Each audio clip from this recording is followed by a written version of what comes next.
بسم اللہ الرحمن الرحیم۔ کیا آپ جانتے ہیں موت ایک لمحہ نہیں بلکہ 6 خاموش مراحل پر مشتمل ایک سفر ہے۔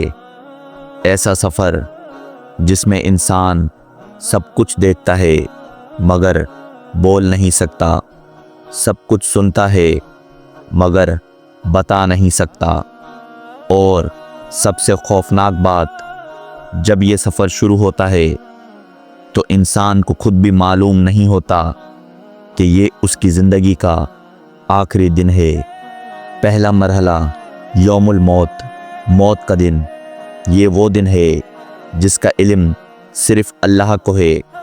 اسی دن اللہ تعالیٰ فرشتوں کو حکم دیتا ہے کہ زمین پر جا کر ایک انسان کی روح قبض کی جائے اور اسے اس کے رب سے ملاقات کے لیے تیار کیا جائے۔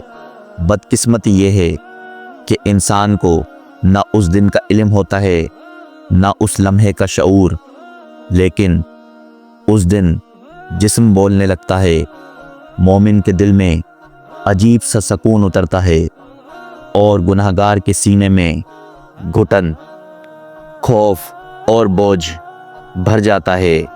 اسی لمحے فرشتے زمین پر نازل ہوتے ہیں، جنات اور شیاطین انہیں دیکھ لیتے ہیں مگر انسان کچھ بھی نہیں دیکھ پاتا۔ قرآن کہتا ہے، اور اس دن سے ڈرو جس دن تم اللہ کی طرف لوٹائے جاؤ گے، پھر ہر جان کو اس کے اعمال کا پورا بدلہ دیا جائے گا۔ دوسرا مرحلہ روح کا آہستہ آہستہ نکلنا۔ یہ عمل پاؤں کے تلووں سے شروع ہوتا ہے۔ روح آہستہ آہستہ ٹانگوں، گھٹنوں، پیٹ، ناف اور سینے کی طرف بڑھتی ہے۔ انسان کو شدید کمزوری، چکر، تھکن محسوس ہوتی ہے۔ وہ کھڑا نہیں ہو پاتا، طاقت ختم ہو جاتی ہے، لیکن وہ اب بھی یہی سمجھتا ہے کہ شاید یہ بیماری ہے، موت نہیں۔ تیسرا مرحلہ ترقی کا مرحلہ۔ یہ وہ مقام ہے جہاں روح حلق کے نیچے کندھوں تک پھیلی ہوئی 2 ہڈیوں تک پہنچتی ہے، جسے قرآن میں ترقی کہا گیا ہے۔ قرآن فرماتا ہے، جب روح حلق تک پہنچ جائے گی اور کہا جائے گا کون جھاڑ پھونک کرے گا، اور انسان سمجھ لے گا کہ اب جدائی کا وقت آ گیا ہے، اور ایک پنڈلی دوسری پنڈلی سے لپٹ جائے گی۔ کون جھاڑ پھونک کرے گا یعنی دوا، ڈاکٹر، ایمبولنس۔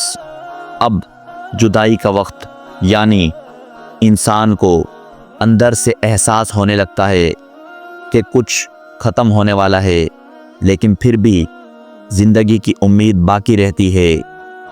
چوتھا مرحلہ حلقوم، پردے اٹھنے کا لمحہ۔ یہ مرحلہ موت کا سب سے سخت لمحہ ہوتا ہے۔ یہاں دنیا کے پردے ہٹ جاتے ہیں، فرشتے نظر آنے لگتے ہیں اور آخرت دکھائی دینے لگتی ہے۔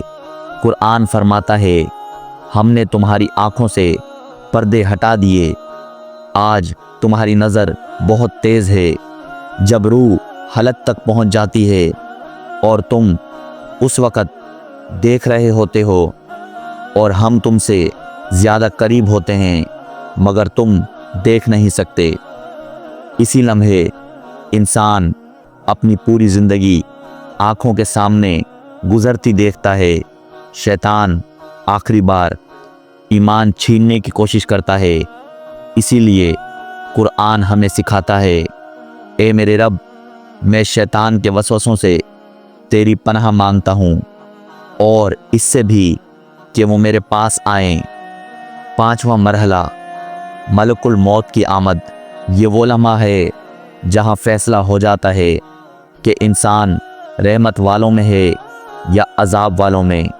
قرآن کہتا ہے، جب فرشتے کافروں کی روحیں قبض کرتے ہیں تو ان کے چہروں اور پشتوں پر مارتے ہیں، لیکن اگر انسان مومن ہو تو روح ایسے نکلتی ہے جیسے مشکیزے سے پانی کا قطرہ۔ اللہ فرماتا ہے، اے اطمینان والی روح، اپنے رب کی طرف لوٹ، تو اس سے راضی، وہ تجھ سے راضی، میرے بندوں میں شامل ہو جا اور میری جنت میں داخل ہو جا۔ چھٹا مرحلہ، روح کا مکمل جدا ہونا۔ اب روح جسم سے مکمل طور پر نکل چکی ہوتی ہے۔ اگر انسان گناہگار ہو تو چیخ کر کہتا ہے، اے میرے رب، مجھے واپس بھیج دے تاکہ میں نیک عمل کر سکوں، مگر جواب ملتا ہے، ہرگز نہیں، یہ صرف ایک بات ہے جو وہ کہہ رہا ہے، اور ان کے پیچھے برزخ ہے قیامت کے دن تک۔ اور قرآن کا آخری جھنجھوڑ دینے والا اعلان، اور موت کی سختی حق کے ساتھ آ گئی، یہی وہ چیز ہے جس سے تم بھاگتے تھے۔ ایک مفسر سے پوچھا گیا، لوگ موت سے اتنا ڈرتے کیوں ہیں؟